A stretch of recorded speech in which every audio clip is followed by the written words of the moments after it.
पति पत्नी की दिल को छूने वाली कहानी।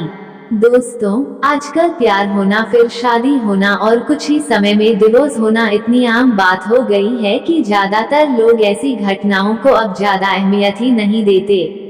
उनकी तरफ से कभी कभी बेवजह ही हो रहे अलगाव को रोकने के लिए भी कोई प्रयास किया ही नहीं जाता। आज की ये कहानी ऐसे ही हो रहे अलगाव की है, जिसे खुद एक पत्नी अपने शब्दों में बता रही है। कहानी जैसे जैसे आगे बढ़ती है, तब हम जान पाते हैं कि पत्नी का नजरिया जो है वो कितना अलग है अपने पति के विचारों से, और कहानी का अंत हमारी आंखें भिगोने में सफल होता है। मेरे पति पेशे से एक इंजीनियर हैं। मैं उनसे उनके स्थिर शांत स्वभाव के लिए प्यार करती थी, और जब मैं उनके चौड़े कंधों पर अपना सिर झुकती थी तो मुझे गर्मजोशी और अजीब सा सुकून का एहसास होता था। 3 साल प्रेमालाप और अब शादी के 2 साल बीतने के बाद मुझे ये स्वीकार करना होगा कि मैं इससे थक गई हूँ। मेरे पहले उसे प्यार करने के जो भी कारण थे, अब वही मेरी सारी बेचैनी के कारण बन गए हैं।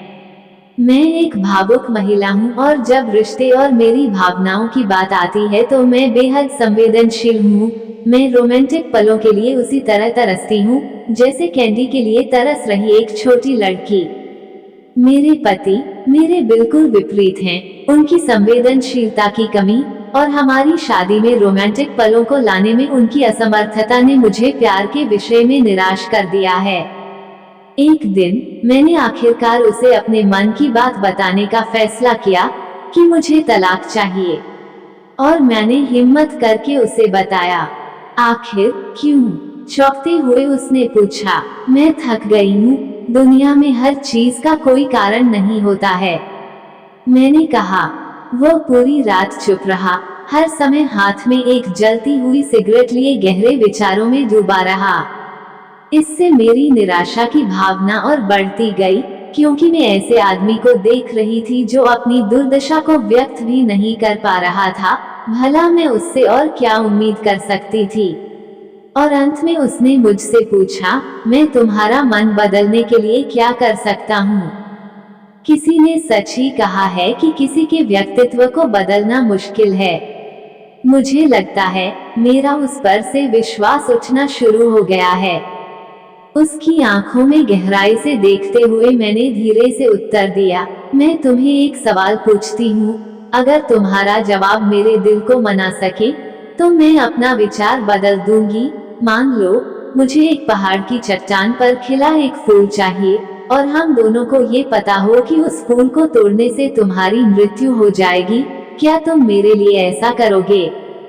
उसने कहा, मैं कल तुम्हें इसका जवाब दूंगा। उसकी प्रतिक्रिया सुनकर ही मेरी उम्मीदें धराशायी हो गईं। मैं अगली सुबह उठी तो पाया कि वह चला गया था, और सामने के दरवाजे के पास खाने की मेज पर दूध के गिलास के नीचे उसकी खुरदरी लिखावट के साथ कागज का एक टुकड़ा पड़ा था, जो पढ़े जाने पर ये बातें बयां करता था। पति की पत्नी के लिए दिल छूने वाली चिट्ठी। प्रिय, मैं तुम्हारे लिए वह फूल नहीं तोड़ूंगा, लेकिन अगर तुम चाहो तो मैं तुम्हें इसके पीछे का कारण जरूर बताना चाहूंगा। ये पहली पंक्ति पढ़ते हैं मेरे दिल के हजारों टुकड़े हो गए। फिर भी मैंने पढ़ना जारी रखा। जब तुम कंप्यूटर का इस्तेमाल करती हो तो तुम हमेशा सॉफ्टवेयर प्रोग्राम को गड़बड़ कर देती हो। अंत में तुम स्क्रीन के सामने बैठकर रोती हो। मुझे अपनी उंगलियों को जिंदा रखना पड़ेगा ताकि मैं प्रोग्राम को पुनर्स्थापित करके तुम्हारे कीमती आंसू बहने से रोक सकूं। तुम हमेशा घर की चाबियां गुमा देती हो, इसलिए मुझे दरवाजा खोलने के लिए अपने पैरों को जिंदा रखना पड़ेगा ताकि दरवाजा तोड़कर तुम्हें घर के अंदर ले जा सकूं। तुम यात्रा करना पसंद करती हो, लेकिन हमेशा एक नई जगह में अपना रास्ता भूल जाती हो। मुझे तुम्हें रास्ता दिखाने के लिए अपनी आंखें जिंदा रखनी पड़ेगी। तुम्हें हमेशा ऐंठन होती है जब भी तुम्हारा पीरियड हर महीने आता है। मुझे अपनी हथेलियों को जिंदा रखना है ताकि मैं तुम्हारी पेट की ऐंठन को शांत कर सकूं। तुम्हें घर के अंदर रहना पसंद है, और मुझे पता है कि तुम अंतर्मुखी व्यक्ति हो। तुम्हारी बोरियत को दूर करने के लिए मुझे तुम्हें चुटकुले और कहानियां सुनाने के लिए अपने मुंह को जिंदा रखना है।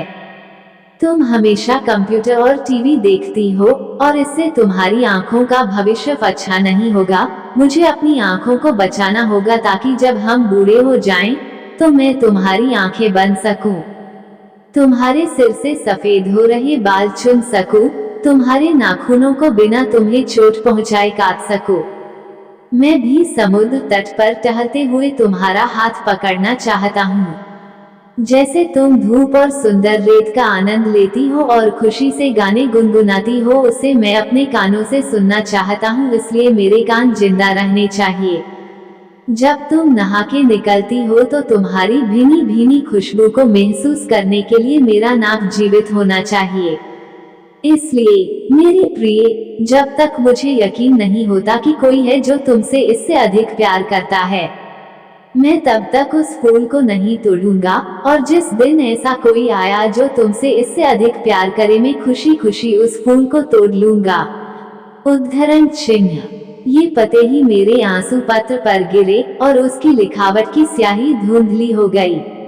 मैंने उसे पढ़ना जारी रखा।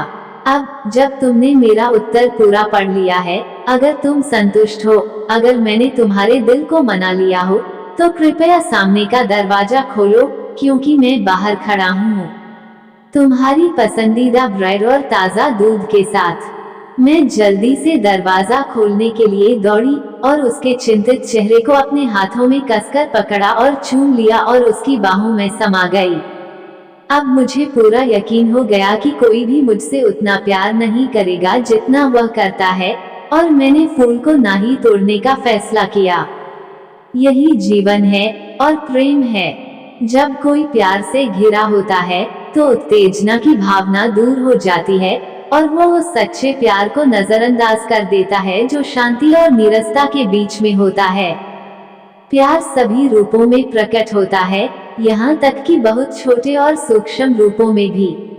इसका कभी एक मॉडल नहीं रहा है, ये सबसे नीरस और उबाऊ रूप में भी हो सकता है। फूल और रोमांस प्यार का हिस्सा हो सकते हैं पर प्यार नहीं। तो दोस्तों, आपको ये प्यार भरी पति पत्नी की कहानी कैसी लगी? इस छोटी सी कहानी ने आपके भी दिल को छुआ या नहीं? कमेंट में अवश्य लिखना और ऐसा कहानी सुनने के लिए देव के म्यूजिक स्टोरी चैनल को लाइक, शेयर और सब्सक्राइब जरूर। कार्लटन, धन्यवाद।